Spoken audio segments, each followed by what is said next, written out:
नमस्कार मित्रों। जब भी हम कभी धर्मवीर भारती के अंधा युग से गुज़रते हैं और उस कथानक को कई और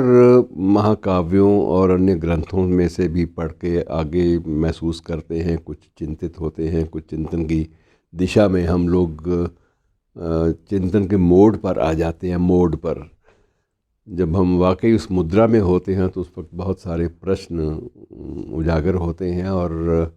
उस अंधा युग में उल्लेख गांधारी के जिस शाप का है, उस शाप के बारे में अन्यत्र भी कथाएं सारी मिलती हैं। गांधारी ने शाप दिया कि जैसे मेरा वंश नाश हुआ है, कि कृष्ण तुम चाहते तो सारा युद्ध टल सकता था, लेकिन जैसे मेरा वंश नष्ट हुआ है, मैं शाप देती हूँ कि तुम्हारा भी जो वंश है वो नष्ट हो जाए।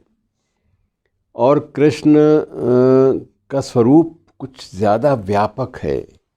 उनकी मर्यादाएं भी ज़्यादा व्यापक रही हैं और उनका जो स्वरूप और चिंतन और उनका जो एक प्रकार से जीने की शैली और अपने आप को एक एक कण कण में व्याप्त होने के एहसास को जितना कृष्ण ने जिया है और जितनी मनोयोग से उस पीड़ा को सहा है, वो शायद हमारे प्राचीन पौराणिक इतिहास में या हमारे महाभारत में या अन्य किसी भी जो ग्रंथ हैं उन ग्रंथों में शायद आपको अन्यत्र वो ना मिले। कृष्ण बड़े मनोयोग से, श्रद्धा भाव से उस शाप को स्वीकार करते हैं और वही होता है जो गांधारी ने शाप के वक्त कहा था और वही होता है जो कृष्ण ने चाहा कि ये शाप जो है गांधारी का ये स्वीकार हो और सारा का सारा वंश जो है आप परस्पर, उनके वंशज परस्पर एक दूसरे के प्राणों के प्यासे होकर आपस में जूझे और वंश का नाश हुआ। और इस सारी पीड़ा से कृष्ण भी व्यथित थे। व्यथित होकर उदास मन से वो एक पेड़ के नीचे बैठ गए और उनको लगा कि जीवन में ईश्वरीय तत्वों के बोध के बावजूद कितना कुछ है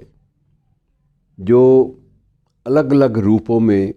सामने आता है। और तब वो पूरी संवेदना से, पूरी पीड़ा से, पूरी उद्विग्नता के साथ घिरे हुए जब कृष्ण बैठे होते हैं, तब एक शिकारी जिसका नाम जरा है, वो कृष्ण के पाँव को एक मृग समझकर तीर चलाता है और कृष्ण का जो शारीरिक जो स्वरूप था, जो प्राणांत था शरीर का, काया का, वो वहीं पर होता है। अब वह जरा जो शिकारी जिसका नाम जरा है, जरा वैसे हम बुढ़ापे को कहते हैं।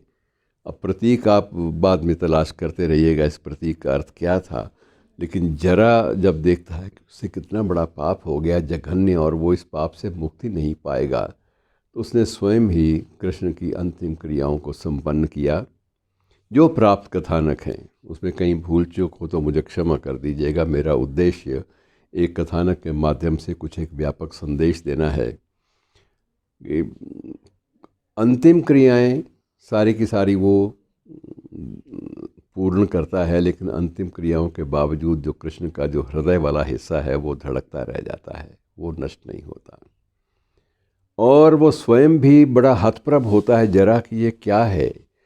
तो वो हृदय किस बात का प्रतीक है? संवेदनाओं का, या पूरी मानव जाति या पूरे समूचे ब्रह्मांड के प्रति जो एक पीड़ा, वेदना और जो एक संवेदनशीलता, इन सब का प्रतीक है वो हृदय। और वो हृदय जब वो देखता है कि हृदय तो बाकायदा हिलजुल भी रहा है और बहुत कुछ कह रहा है, धड़क रहा है, और वो स्वयं जरा बड़ा परेशान होता है कि अब इसका क्या करे, तो वो हृदय को जल प्रवाह कर देता है। लेकिन जल प्रवाह के बावजूद भी जो नदी की धारा है उस हृदय को नीचे तल में नहीं ले जाती, वो भी लहरों में उसको बहा बहा के कहीं पुरी के तट पर ले आती है और वहीं पर ही मूर्तियों का निर्माण होता है। पुरी की भगवान जगन्नाथ की जब रथ यात्रा निकलती है तो आप सब लोग उसके साक्षी होते हैं और फिर उसके साथ साथ ही उस मंदिर की जो प्रतिमाएं हैं उनका इतिहास का भी उल्लेख होता है। उन मूर्तियों को किस तरह से बार बार पुनर्निर्माण मूर्तियों का होता है, और जब पुनर्निर्माण होता है तो पुरानी मूर्तियों में से वही धड़कती हुई चीज़ बंद आँखों से, पुजारी लोग बंद आँखों से, उन्हें ये इस बात की अनुमति नहीं होती कि इस दिव्य अलौकिक वस्तु को वो देख सकें नंगी आँखों से, उस वस्तु को बड़ी पवित्रता के साथ वो नई मूर्तियों में, जो नई मूर्ति का निर्माण होता है उसके बीच में वो रख देते हैं। तो एक प्रकार से अजीब एक कथानक है जिसमें एक संदेश है कि संवेदनशीलता हर धरातल पर जीवित रही है। आप कभी बाइबल पढ़ें तो उसमें भी आपको लगेगा कि कैसे ईसा मसीह को इस बात के लिए विवश किया गया था कि वह स्वयं ही कंधे पर सलीब उठाकर लाए, वो सलीब जिस पर उसको टांगा जाना है, जिस पर कील ठोक कर उसको टांगा जाना है। ये सारे के सारे कथानक जो हैं कहीं ना कहीं मानव मन की वेदना से, पीड़ा से जुड़े हुए हैं। और जब ये भी देखिए कि जब पुरी की रथ यात्रा निकलती है तो तीनों मूर्तियां कभी भी पूर्ण रूप में दिखाई नहीं देती, अधूरापन है उनमें, कि कोई भी मूर्ति अपने पूर्ण रूप में दिखाई नहीं देती। अनायास ही मन में प्रश्न आता है कि ये मूर्तियाँ पूर्ण रूप में क्यों नहीं हैं। और उस वक्त फिर प्रश्नों के उत्तर जो हैं फिर किसी कथानक का सहारा लेते हैं, और प्रश्नों के उत्तर में यही मिलता है कि जब वो धड़कता हुआ दिल कृष्ण का, जब पुरी के नरेश बड़े मनोयोग से, बड़ी श्रद्धा भाव से उसको लेकर मूर्तियों के बीच में प्रस्थापित करते हैं, और उसके बाद नई मूर्तियों के निर्माण के लिए एक कुशल कलाकार को बुलाते हैं। और कुशल कलाकार वास्तव में कौन है? विश्वकर्मा स्वयं हैं, जो वेश बदल कर वहाँ पर पहुँचे हुए हैं। उन्हें पता है कि मुझे उसी अलौकिक दिव्य विष्णु की मूर्तियाँ बनानी हैं, उसी अलौकिक अवतार को मूर्तियों में प्रस्थापित करना है। और वो एक शर्त रखते हैं कि मूर्तियाँ बनाने के लिए मुझे 21 दिन के लिए अकेला छोड़ दिया जाए, और 21 दिन जिस कक्ष में मूर्तियाँ बन रही होंगी उस कक्ष में कोई भी नहीं आ पाएगा, और 21 दिन मैं बिना जल लिए, बिना कुछ भोजन लिए मैं वहाँ पर बैठकर मूर्तियाँ बनाऊँगा। एक व्रत के रूप में, निर्माण भी एक व्रत और एक संकल्प के रूप में होगा। अब मित्रों 14 दिन बीत जाते हैं, 15 दिन बीत जाते हैं, उसके बाद अनायास अंदर से हथौड़ी और छैने की या टूट फूट की आवाज़ आनी समाप्त हो जाती है। और सारे लोग जो हैं वो जो बाहर बैठे प्रतीक्षा में हैं कि कब मूर्तियां बनेंगी, वो भागते हैं, भागे भागे नरेश के पास जाते हैं कि महाराज वहाँ से अंदर से कोई आवाज़ नहीं आ रही, कहीं ऐसा तो नहीं भूख और प्यास के मारे कलाकार जो है वो अंतिम सांस ले गया हो।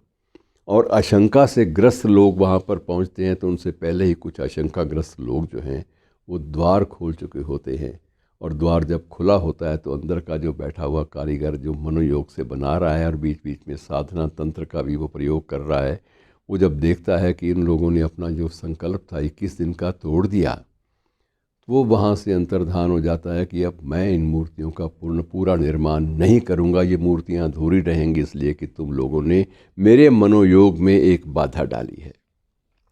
एक अजीब प्रसंग है जिसको हम लोग आज तक शताब्दियों से जी रहे हैं, और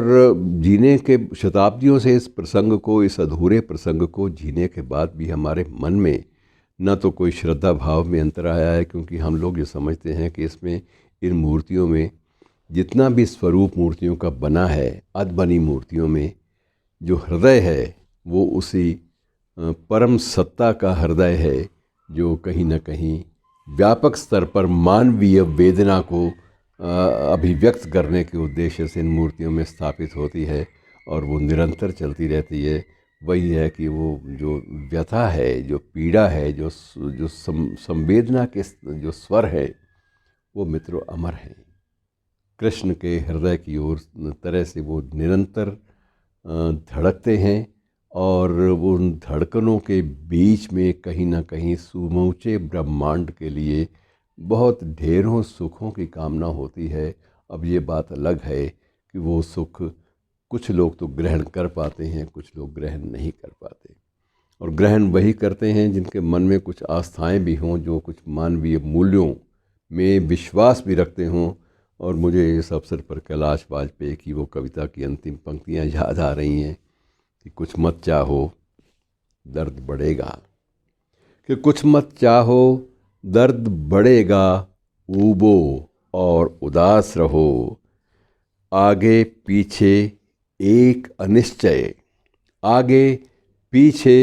एक अनिश्चय, एक अनीहा, एक वहम और टूट बिखरने वाले मन के लिए व्यर्थ है कोई क्रम, कि चक्राकार अंगार उगलते पथरीले आकाश तले, कुछ मत चाहो दर्द बढ़ेगा, ऊबो और उदास रहो। धन्यवाद।